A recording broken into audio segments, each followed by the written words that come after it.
Assalamualaikum warahmatullahi wabarakatuh. Ketemu lagi dengan saya, Widya Kusumawardani. Nah, pada video kali ini, kita akan belajar mengenai materi yang ada di dalam kelas 7, yang ada di bab 5, yaitu materi mengenai kerjasama dalam berbagai bidang kehidupan. Nah, ini materi yang pertama. Kita akan mempelajari part pertamanya, yaitu mengenai konsep dan pengertian dari kerjasama itu. Ya, nah sebelumnya di sini kita harus tahu dulu bahwa untuk mencapai kemerdekaan Indonesia, kita sudah melakukan suatu proses kerjasama yang begitu panjang, yaitu salah satunya kerjasama dalam mengusir penjajah. Nah, negara apa aja yang sudah menjajah Indonesia? Yaitu yang paling terkenal ada dua negara, yaitu negara Belanda dan negara Jepang. Nah, masing-masing kedua negara itu memiliki kebijakannya masing-masing. Nah, jadi kerjasama untuk mengusir penjajah ini merupakan salah satu bukti bahwa Indonesia ini mampu loh untuk mengatasi suatu perbedaan-perbedaan yang ada. Nah, pada video bab 4 sebelumnya kita sudah membahas bahwa Indonesia ini memiliki berbagai macam perbedaan yang disebabkan oleh beberapa faktor tertentu. Salah satunya yaitu faktor letak geografis Indonesia.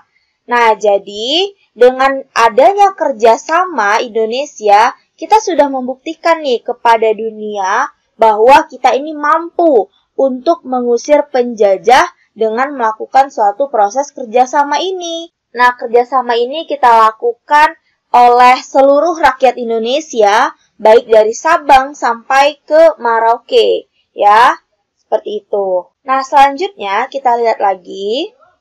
Terbentuknya NKRI ini ya, Negara Kesatuan Republik Indonesia ini, diawali dengan kesadaran nasional akan persatuan dan kesatuan bangsa.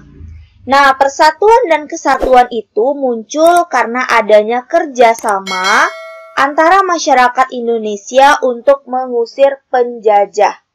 Nah, jadi pada saat itu kita sudah muncul nih suatu kesadaran, ya, suatu kesadaran bahwa, oh iya, kalau kita mau mengusir penjajah, berarti kita harus bersatu. Seperti itu.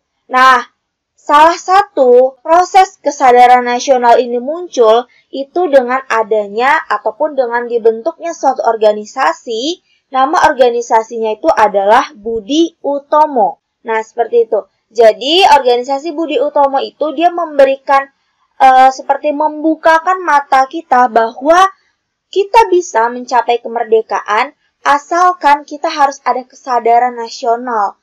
Nah, kesadaran nasional inilah yang membentuk kita dan membuat kita ini mau untuk mencapai ataupun membuat satu persatuan dan kesatuan bangsa ini seperti itu. Nah, dengan adanya persatuan dan kesatuan bangsa inilah kita bisa melakukan kerjasama nantinya seperti itu ya. Nah, selanjutnya kita lihat lagi. Salah satu bentuk kerjasama yang dilakukan Indonesia sampai saat ini yaitu upaya untuk mewujudkan tujuan nasional ya. Nah, tujuan nasional ini terdapat di mana?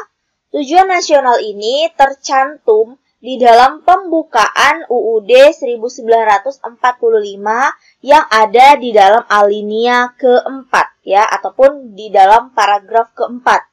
Nah, kalau kalian membuka pembukaan UUD, itu kalian bisa langsung aja lihat di alinea keempat ya. Nah, di sini ada tujuan nasional. Nah, yaitu tujuan nasional yang pertama, yaitu Indonesia mau mewujudkan kerjasama untuk terwujudnya perlindungan terhadap segenap bangsa Indonesia dan seluruh tumpah darah Indonesia.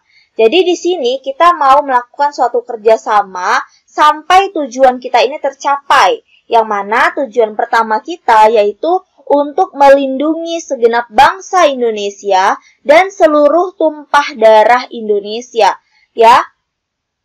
seluruh tumpah darah Indonesia, itu baik warga negara Indonesia yang ada di dalam negeri maupun warga negara Indonesia yang berada di luar negeri. Itu sama-sama dilindungi ya.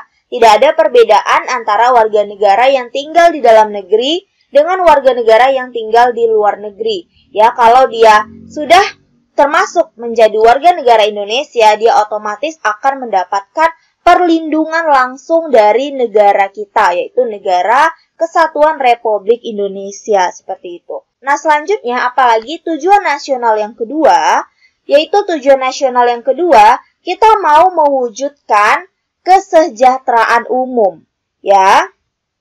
Nah, ini yang kedua, kita mau mewujudkan kesejahteraan umum. Nah, konsep kesejahteraan ini apa ya? Konsep kesejahteraan ini dia sangat luas. Kesejahteraan ini bisa dilihat dari bidang pendidikan, bisa dilihat dari bidang pekerjaan, ataupun bisa dilihat dari bidang ekonominya, ya. Kan ada beberapa indikator yang mengukur kesejahteraan ini, seperti itu. Jadi kita mau membuat seluruh masyarakat Indonesia itu hidupnya sejahtera. Nah, bagaimana caranya? Nah, kita harus bekerja sama antara satu sama lain untuk saling membantu agar terciptanya kesejahteraan umum, seperti itu ya. Nah, selanjutnya tujuan nasional yang ketiga itu mau berupaya untuk mencerdaskan kehidupan bangsa. Nah, mencerdaskan, bagaimana untuk mewujudkan kecerdasan ini? Yaitu salah satunya melalui jalan pendidikan. Ya, nah dengan pendidikan kita bisa membuat ataupun meningkatkan kecerdasan itu, seperti itu ya. Nah, selanjutnya masalah pendidikan ini itu tidak boleh pandang bulu. Semua masyarakat Indonesia harus mendapatkan pendidikan yang layak, ya. Nah, pendidikan yang layak itu sesuai dengan pendidikan yang sudah diatur di dalam peraturan mengenai pendidikan, seperti itu ya.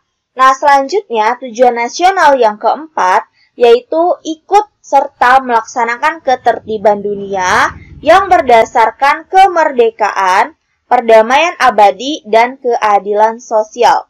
Nah, jadi tujuan nasional kita selain bertujuan untuk meningkatkan dalam negerinya, tapi kita juga harus ikut serta dalam pergaulan dunia.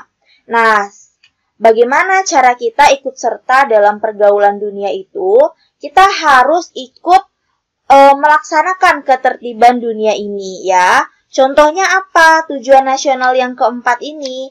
Misalnya terjadi suatu perperangan ya ataupun bencana di negara lain, ataupun kita bisa langsung ke negara tersebut untuk ikut membantu mengenai apa yang mereka butuhkan, seperti itu. Jadi dengan cara seperti itu kita sudah ikut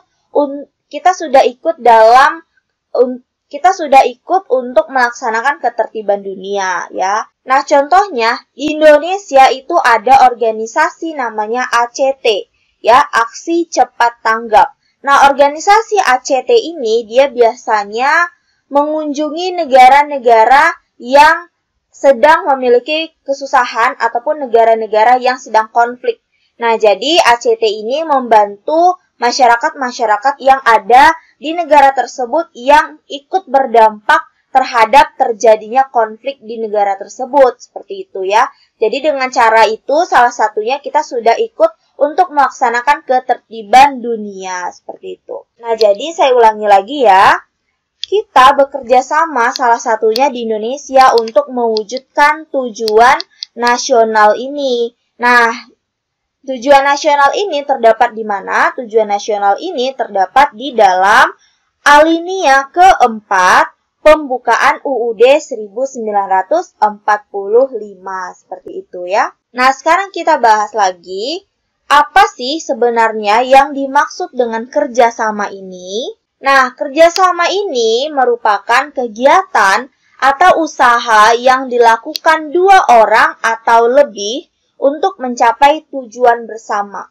Jadi, kerjasama ini bisa dilakukan oleh dua orang ataupun lebih ya, ataupun lebih dari dua orang untuk mencapai tujuan bersama. Nah, yang tadi sudah kita bahas, tujuan nasional itu kan tujuan bersama kan? Tujuannya seluruh rakyat Indonesia. Jadi bagaimana untuk mencapai tujuan nasional? Maka kita harus bekerja sama. Bekerja sama antara seluruh rakyat di Indonesia. Nah, seluruh rakyat Indonesia itu pasti jumlahnya lebih dari 2 orang. Seperti itu ya. Contohnya, kalian disuruh membersihkan kelas ataupun piket. Ya, nah piket itu suatu bentuk kerjasama tidak?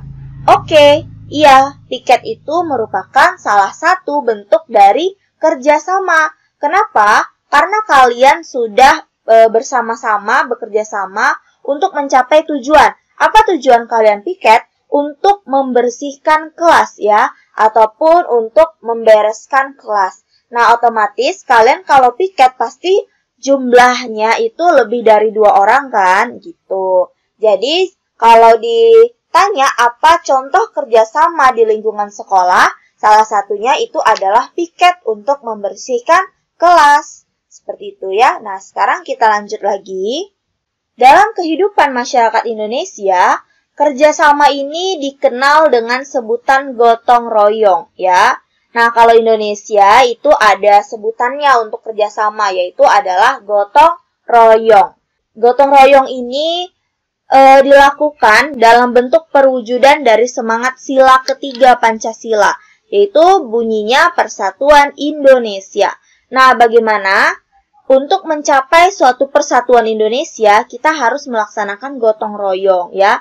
Gotong royong untuk mencapai satu persatuan ataupun kerjasama untuk mencapai suatu persatuan di Indonesia. Dengan caranya salah satunya yaitu ikut bertoleransi terhadap suatu perbedaan yang ada di Indonesia. Ya, jadi gotong royong ini ataupun kerjasama ini merupakan suatu perwujudan dari bentuk Pancasila, yaitu sila ketiga yang bunyinya Persatuan Indonesia. Nah, sekarang kita lanjut lagi ya.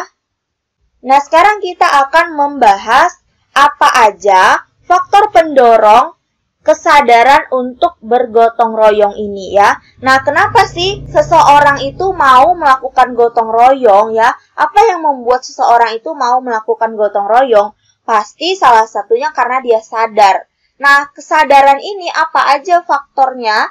Yang pertama, karena manusia ini merupakan makhluk sosial. Makhluk sosial berarti dia tidak bisa hidup sendiri. Dia harus melakukan sosialisasi. Dia harus bekerja sama dengan orang lain. Dia harus berbicara dengan orang lain. Ya, karena kita kodratnya sebagai makhluk sosial, otomatis kalau kita dikucilkan ataupun kalau kita hidup sendiri, kita akan merasakan stres. Ya, karena tidak ada manusia lain yang berada di samping kita. Karena tadi kodratnya kita sebagai makhluk sosial, berarti kita harus hidup berdampingan dengan manusia-manusia yang lainnya, seperti itu ya. Nah, faktor yang kedua itu karena manusia tidak dapat hidup sendiri untuk memenuhi kebutuhannya. Ya, ini sangat mutlak sekali. Kita tidak bisa hidup sendiri untuk memenuhi kebutuhan kita. Contohnya, kalian mau makan, ya. Kalian mau makan, kalian membutuhkan nasi. Nasi itu berasal dari padi. Padi itu siapa yang menanam? Adalah petani. Nah, bagaimana jika tidak ada petani yang mau diajak bekerja sama untuk menanam padi, ya? Nah, pasti akan terganggu kan proses kehidupan kita seperti itu. Nah, contoh lainnya, kita sebagai manusia, pasti kita menggunakan baju. Nah, baju ini siapa yang membuat? Prosesnya panjang kan? Dijahit oleh tukang jahit, penjahit, didesain oleh desainer. Selanjutnya bahan bakunya ditanam oleh petani dari kapas ya. Nah, sudah ada 3 pekerjaan yang terdapat di dalam proses pembuatan baju itu. Ada desainer, ada penjahit, dan ada petaninya, seperti itu. Nah, bagaimana jika penjahit mau membuat baju tanpa ada petani? Pasti tidak akan ada kain seperti itu. Jadi, manusia ini tidak bisa hidup sendiri. Ya. Jadi, kalau ditanya apa aja faktor pendorong seseorang itu mau melakukan kerjasama ataupun bergotong royong, Yaitu yang pertama, karena manusia ini merupakan makhluk sosial, dan yang kedua, karena manusia tidak dapat hidup sendiri untuk memenuhi kebutuhannya, seperti itu ya. Nah, ini dia kerjasama dalam berbagai bidang. Sekarang kita akan membahas di bidang yang pertama, yaitu bidang sosial politik. Nah, saat kita membahas mengenai kerjasama dalam suatu bidang, kita harus tahu dulu apa landasan hukumnya yang dijadikan sebagai suatu pijakannya ya. Jadi kalau kita sedang berbicara mengenai kerjasama dalam bidang sosial politik, kita harus tahu dulu bahwa landasan kehidupan sosial politik di Indonesia itu terdapat di dalam Pancasila, yaitu sila keempat, yang mana bunyinya yaitu kerakyatan yang dipimpin oleh hikmat, kebijaksanaan dalam permusyawaratan perwakilan. Seperti itu ya. Nah, jadi bentuk kerjasama dalam bidang sosial politik ini contohnya yaitu mengambil keputusan secara musyawarah mufakat. Ya, secara musyawarah mufakat. Musyawarah ini dia bekerja sama untuk mengambil keputusan, dia berdiskusi dulu. Nah, mufakat ini mencapai suatu hasilnya, keputusannya ya. Jadi musyawarah mufakat ini adalah berdiskusi untuk mencapai suatu keputusan atau untuk mencapai suatu mufakat. Mufakat itu adalah keputusan, seperti itu ya. Nah, selanjutnya di dalam Pancasila sila keempat ini pada prinsipnya ini menegaskan bahwa bangsa Indonesia ini akan terus memelihara dan mengembangkan semangat bermusyawarah dalam perwakilan. Ya, musyawarah dalam perwakilan. Dalam musyawarah mufakat ini, keputusan yang dihasilkan itu merupakan harus keputusan bersama, sehingga semua pihak itu ikut bertanggung jawab untuk melaksanakan keputusan yang diambil tadi, seperti itu ya. Nah, selanjutnya kita lihat lagi kerjasama di bidang ekonomi. Nah, ini dia bidang ekonomi. Sama seperti bidang sosial politik tadi, kita harus tahu dulu apa yang menjadi landasannya ya. Landasan kehidupan ekonomi di Indonesia itu didasarkan oleh dua pasal ya, yaitu ada pada pasal 23A UUD 1945 dan ada di dalam pasal 33 ayat 1 yang terdapat di dalam UUD 1945. Kita lihat dulu yuk bunyi pasalnya. Nah, ini dia pasal 23A berbunyi, pajak dan pungutan lain yang bersifat memaksa untuk keperluan negara diatur dengan undang-undang. Nah, maksudnya apa pasal 23A ini? Maksudnya adalah pajak ini digunakan oleh negara dan untuk membiayai pembangunan nasional. Contoh pembangunan nasional itu apa? Bisa aja tol, ya. Selanjutnya bisa jalan, dan lain-lain. Nah, dengan demikian, pembangunan nasional untuk kesejahteraan dan kemakmuran rakyat itu dibiayai dari biaya pajak tadi. Nah, pajak ini siapa sih yang harus membayarnya? Jadi, setiap wajib pajak ataupun setiap pribadi ya yang sudah diwajibkan untuk membayar pajak, secara bergotong royong mereka membiayai pembangunan nasional melalui pajak yang dibayarkan tadi, seperti itu ya. Nah, jadi kalian nanti kalau sudah kerja, kalian akan membayar pajak. Nah, pajak yang kalian bayarkan itulah yang akan digunakan nantinya untuk membangun infrastruktur umum ya, ataupun untuk membangun pembangunan nasional yang bisa digunakan untuk khalayak ramai, seperti itu. Nah, selanjutnya kita lihat lagi bunyi pasal 33 ayat 1, yaitu perekonomian disusun sebagai usaha bersama berdasarkan asas kekeluargaan. Nah, apa maksud dari pasal 33 ayat 1 ini? Hal ini berarti dalam kegiatan usaha ekonomi digunakan prinsip kerjasama. Nah, saling membantu dalam suasana demokrasi ekonomi untuk mencapai kesejahteraan bersama secara adil. Dalam pasal 33 ayat 1, ini wujud badan usahanya itu adalah koperasi ya. Ya, jadi wujud contohnya itu adalah koperasi. Nah, yang mana gotong royong dan kekeluargaan ini merupakan salah satu asas dari koperasi itu. Jadi, asas kekeluargaan ini ya, asas kekeluargaan ini mencerminkan adanya kesadaran manusia untuk melaksanakan kegiatan koperasi oleh, dari, dan untuk semua anggota di bawah kepengurusan koperasinya.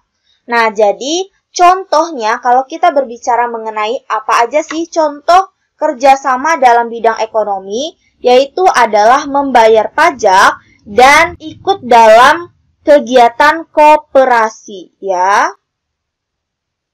Jadi contoh bentuk kerjasama dalam bidang ekonomi ini adalah membayar pajak dan ikut dalam kegiatan koperasi seperti itu ya. Nah, selanjutnya kita lihat lagi bidang yang ketiga, yaitu kerjasama di bidang pertahanan dan keamanan. Nah, ini dia pertahanan dan keamanan. Sama seperti dalam bidang ekonomi tadi, bidang pertahanan dan keamanan ini memiliki dua landasan hukum. Ya, landasannya itu terdapat di dalam pasal 30 ayat 1 di dalam UUD 1945 dan pasal 27 ayat 3 di dalam UUD 1945. Nah, sekarang kita lihat dulu apa isi dari masing-masing pasal tersebut. Kita lihat dulu pasal 30 ayat 1, dia berbunyi, tiap-tiap warga negara berhak dan wajib ikut serta dalam usaha pertahanan dan keamanan negara. Jadi, setiap warga negara itu bertanggung jawab terhadap pertahanan dan keamanan negaranya. Seperti itu ya. Nah, selanjutnya kita lihat lagi di dalam pasal 27 ayat 3, dia berbunyi, setiap warga negara berhak dan wajib ikut serta dalam upaya bela negara. Jadi, setiap warga negara itu berkewajiban untuk mempertahankan keamanan negaranya. Dan dia juga berhak dan wajib ikut serta dalam upaya bela negara. Seperti itu ya, inti dari pasal 30 ayat 1 dan pasal 27 ayat 3. Nah, selanjutnya, contoh dari bentuk kerjasama dalam bidang pertahanan dan keamanan itu adalah bela negara ya. Jadi kalau ditanya, apa sih contoh kerjasama dalam bidang pertahanan dan keamanan ini? Yaitu adalah bela negara, seperti itu ya. Nah, di sini ada juga 5 nilai dasar bela negara. Yaitu yang pertama, cinta tanah air. Yang kedua, kesadaran berbangsa dan bernegara. Yang ketiga, keyakinan Pancasila sebagai falsafah dan ideologi negara. Keempat, rela berkorban untuk bangsa dan negara. Dan yang terakhir, memiliki kemampuan awal bela negara fisik maupun non-fisik. Nah, jadi kalau kalian mau melakukan bela negara, kalian bisa aja melakukan salah satu dari 5 dasar bela negara tadi. Ya, contohnya kalian cinta oleh tanah air kalian. Kalian bisa aja menggunakan produk-produk dalam negeri. Itu kalian sudah juga ikut dalam bela negara dalam bentuk non-fisik. Nah, dengan kalian mencintai dan menggunakan produk dalam negeri, berarti kalian sudah menyelamatkan perekonomian negara kita. Seperti itu. Berarti kalian juga secara tidak langsung sudah melakukan bela negara. Seperti itu ya.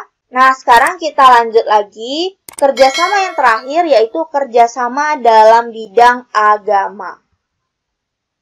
Nah, ini ya, kita mau cari tahu juga landasannya apa di dalam bidang agama ini. Landasan kehidupan beragama di Indonesia itu didasari di dalam pasal 29 ayat 2 yang terdapat di dalam UUD 1945. Nah, bunyinya apa? Negara menjamin kemerdekaan tiap-tiap penduduk untuk memeluk agamanya masing-masing dan beribadah menurut agama dan kepercayaan itu.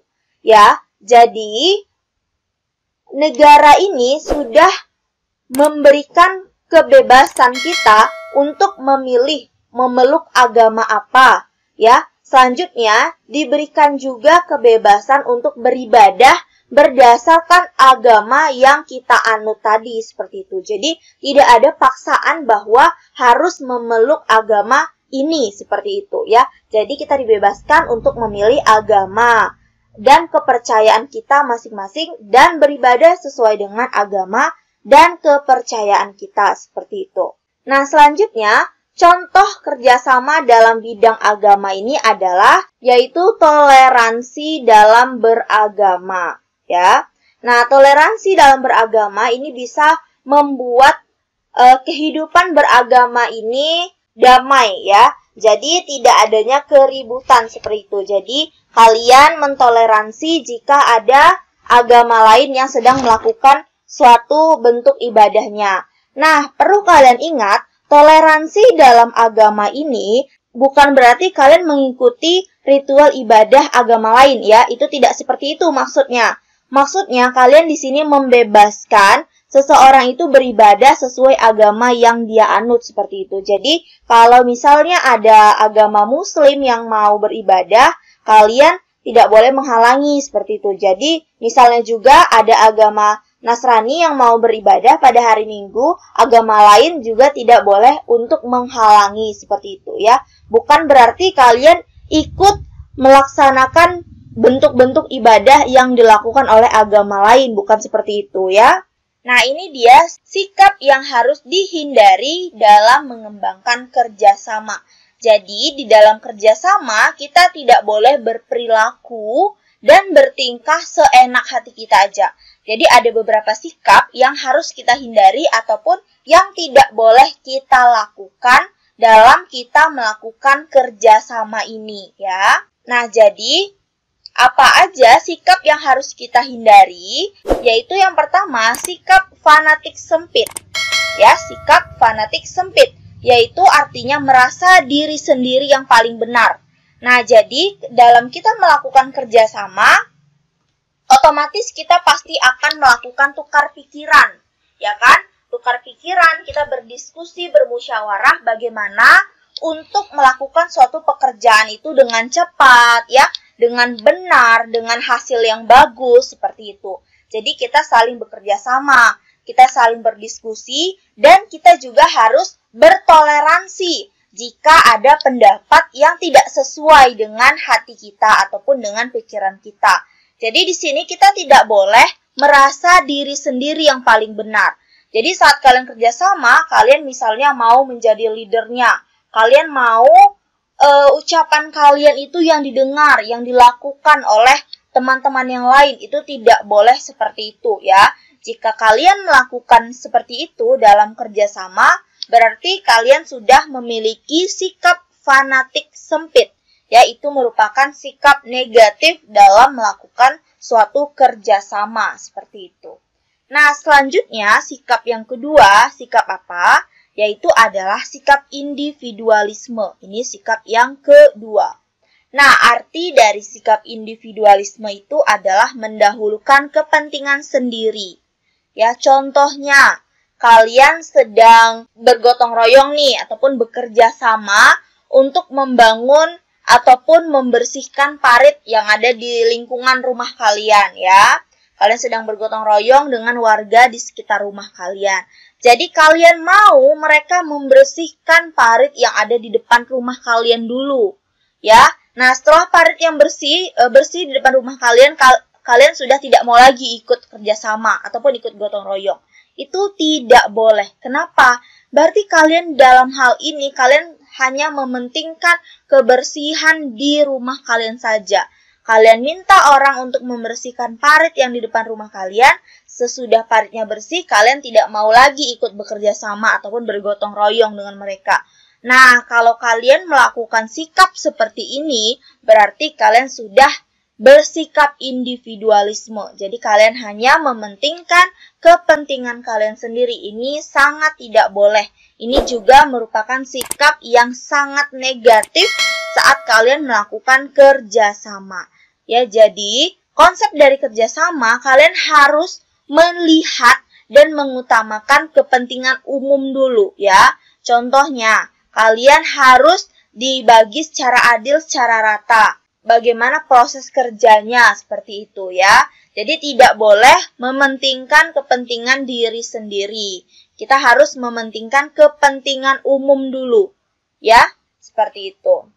Nah, selanjutnya yang ketiga yaitu adalah sikap eksklusivisme.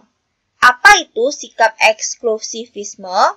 Yaitu memisahkan diri dari kehidupan sosial karena adanya jurang pemisah akibat perbedaan suku, adat, agama, dan bahasa.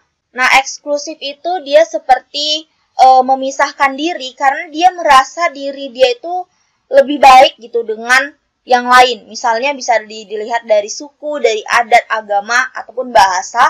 Bisa juga dilihat dari pekerjaan. Nah, biasanya kalau di dalam masyarakat, dia itu merasa eksklusif karena dia memiliki tingkat pekerjaan yang tinggi ya, ataupun tingkat pendapatan yang tinggi. Sehingga dia tidak mau bergaul dan dia memisahkan diri dengan masyarakat yang lain seperti itu. Ya, di sini tidak boleh juga. Kenapa? Tidak boleh. Karena kalau kalian merasa diri kalian ini eksklusif, berarti kalian sudah bersikap sombong. Ya, tidak boleh. Karena kalau kalian sudah melakukan sikap eksklusivisme ini, berarti tidak akan lagi bisa terjadi kerjasama. Ya, karena kalian sudah memisahkan diri dengan orang lain. Karena seperti itu, kalian tidak akan bekerja sama dengan orang lain seperti itu. Ya, jadi sikap eksklusivisme ini juga tidak boleh, sangat tidak boleh dilakukan dalam mengembangkan kerjasama ataupun bergotong royong di dalam masyarakat. Nah, sekarang yang terakhir yaitu sikap primordialisme. Ya, yang keempat, apa itu sikap primordialisme? Ya, ini perasaan kesukuan yang berlebihan. Jadi, di dalam sikap primordialisme ini, dia menganggap bahwa suku dialah yang paling baik, suku dialah yang paling baik, dan dia menjelekkan suku yang lain. Dia menganggap sukunya ini merupakan suku yang paling tinggi. Ya, itu tidak boleh. Sehingga kalau kalian bersikap primordialisme ini bisa menimbulkan perpecahan di dalam masyarakat. Ya, karena tidak akan adanya suatu persatuan. Ya, gimana kita mau melakukan suatu gotong royong atau kerjasama kalau kalian tidak bersatu?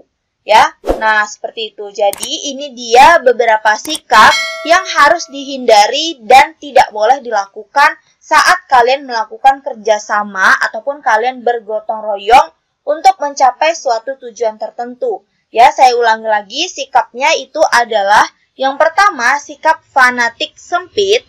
Yang kedua, sikap individualisme. Dan yang ketiga, sikap eksklusivisme. Dan yang terakhir adalah sikap primordialisme.